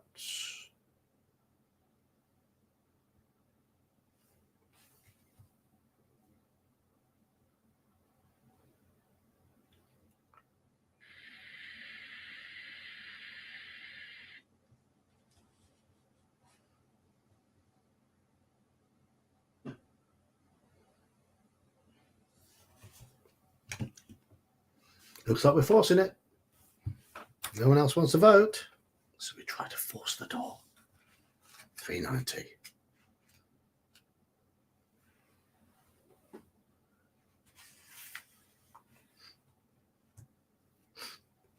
You heave the door with your shoulder. The wood creaks and opens a little further, enough to let you into the room. It is small and bare, and a cold, damp wind swirls through it, billowing the curtains. The window pane is smashed, and the floor beneath the window is sodden from the rain. You look around, but there's nothing unusual in the room apart from a frayed length of knotted rope. You may take it if you wish. Yeah, why not? Rope. As you pull the door to you, you find a piece of glass wedged underneath it, which was making it stick. You turn left out of the room and continue along the landing. 287. You walk up to the 2 doors in the corner of the balcony. The one to your left is named Balthus, and the one in front of you has no name. Do we enter the Balthus room? Do we go through the other door? Or do we ignore these doors and continue around the landing? Balthus, no name, or continue around the landing. 10 minutes of stream left. So we're not going to finish this book tonight, but could do next week. Maybe. Jeb likes the nameless one.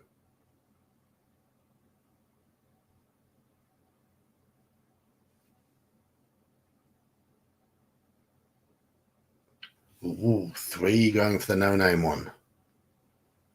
4 going for the no-name one.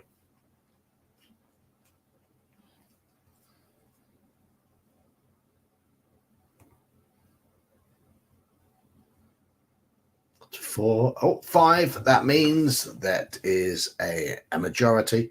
So we're going for the no-name door. 86.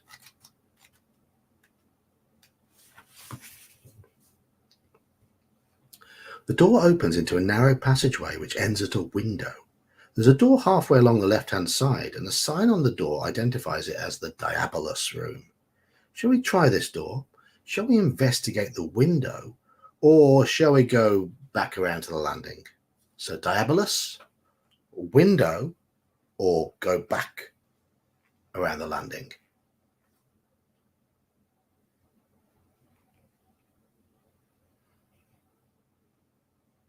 Diabolus, window, or landing?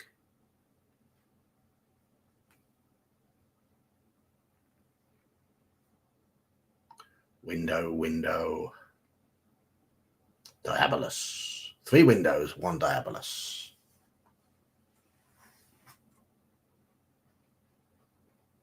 Four windows, 1 diabolus.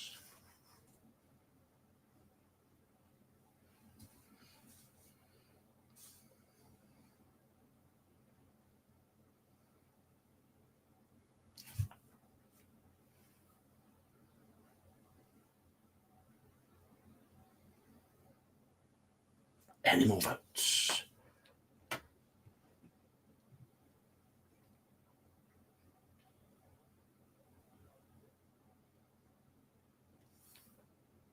No more votes? Window it is. 110.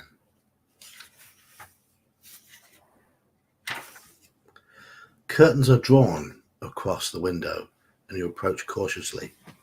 You gingerly pat the folds in the curtain and are relieved to find nothing there. Although they seem to be safe, you are still on your guard as you draw them apart.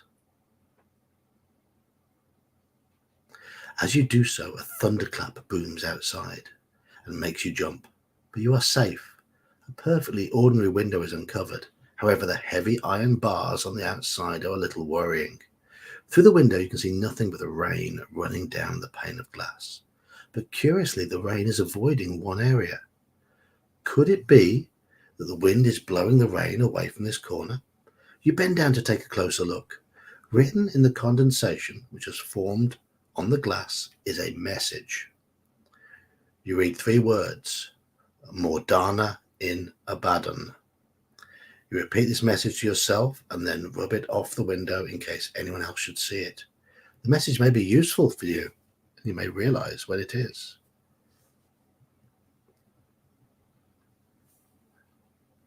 If later in the adventure you want to use the message, turn to reference 88, but don't go there now. Okay. Now you must head back to the landing and turn left. Turn to 193.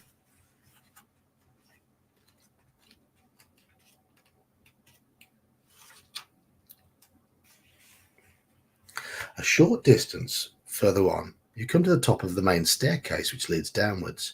Immediately opposite the staircase is an unmarked door. Shall we go downstairs? Shall we try the unmarked door, or shall we continue around the landing? Downstairs, unmarked door, or continue around the landing? I know the right answer to this one. I remember this one.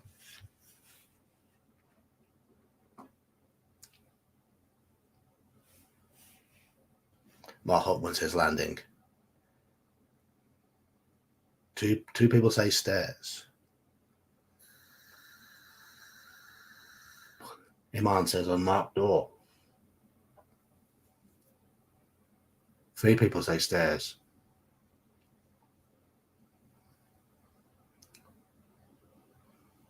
Iman, you're being outvoted. So 3 for downstairs, 2 for landing, 1 for unmarked door.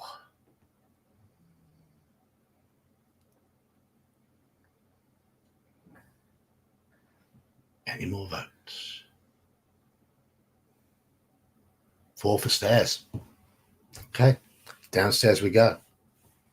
I think that was the wrong call. So I don't think we can go back upstairs. I think we've missed a few things. You walk down the stairs cautiously, looking in every direction. There's no one about. In the hallway below, you may choose to either try a door on the left, try a door on the right, or try to open the front door. Door on the left, door on the right, or front door.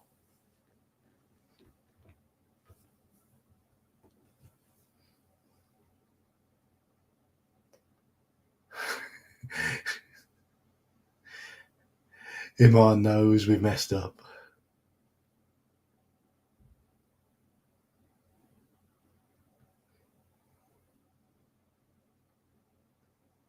Are they in trouble? Daniel says front door. Christopher and Jeb both say left door. Faith Keith says front door.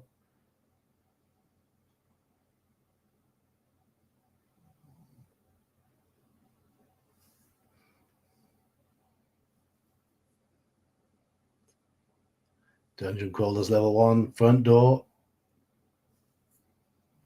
Squirrel Hermit says search for secret door. It says, shall I roll? I've rolled a 4. Even if there was one there, you didn't find it.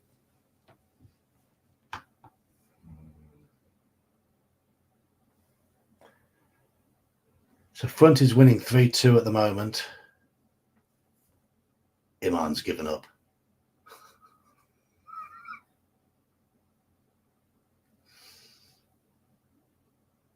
I think you had to try the unmarked door there.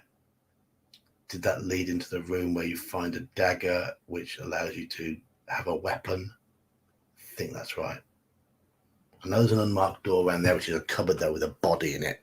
I don't know which one of those that is, but I think continuing around the unmarked door would have got us a weapon. Too late now. I don't think we can do it now. I think we're just going to have to play till we die. No, you don't need the body in the closet. The body in the closet is just a quick way of getting lots of fear points.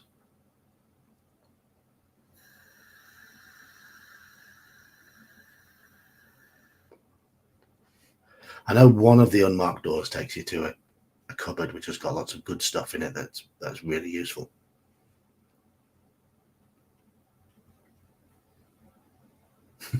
Optimism from the narrator. No, just we've done this before. We've done it before so many times. Right, front door is winning. Do we go for the front door? Looks like it.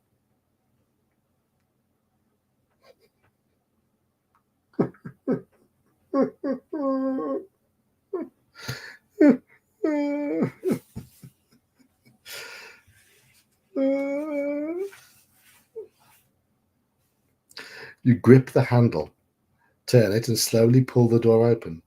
The noise of the storm raging outside becomes louder. You start to walk through the doorway, but stop and gasp. Your eyes frozen wide open. Standing in the doorway before you is a hooded figure. But its face is not human. Instead, the head is that of a goat, and its mouth is red with blood which is dripping onto the ground. Its dead eyes stare vacantly upwards. The sight is terrifying, and you must add 3 fear points. You slam the door in its face and turn around.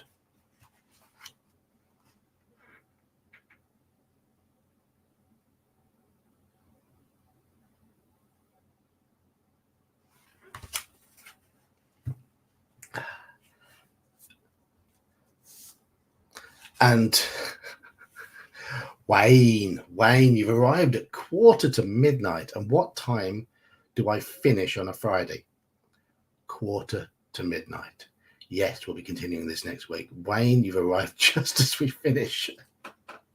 I gave them the 10-minute notice 10 minutes ago. Goat demon, indeed.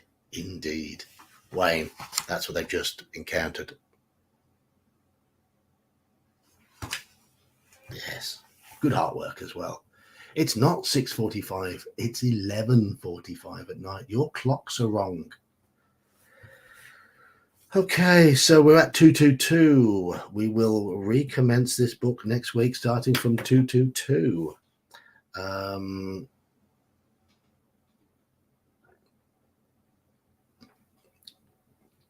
And see how quickly we die, because I don't think we can complete it from here.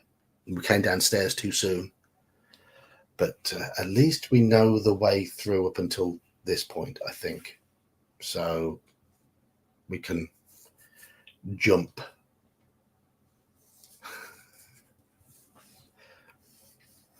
But I'm going to pop the book away. I'm going to spend the next 20 minutes or so making Call of Cthulhu characters for tomorrow. We could start from the window, yes, if you can remember the window. That's a good place to start if you want. But I will see you, those of you who are playing tomorrow, if you If you haven't already done so, please go into the Discord channel, click the event section, and just register your interest so we know who wants to play. Gingerbeard is running tomorrow's OSE game, which starts at 2:00 UK time, which is variable time in the US. And I'm running the Call of Cthulhu game afterwards. I've got it down as a 7:00 event, but if everyone's there earlier, we will start earlier, because I'm not sure we'll get it all done in one session, and I'm not available in 2 weeks' time. So if you want to play, just make sure you register your interest so we know who's there, we know how many characters are needed.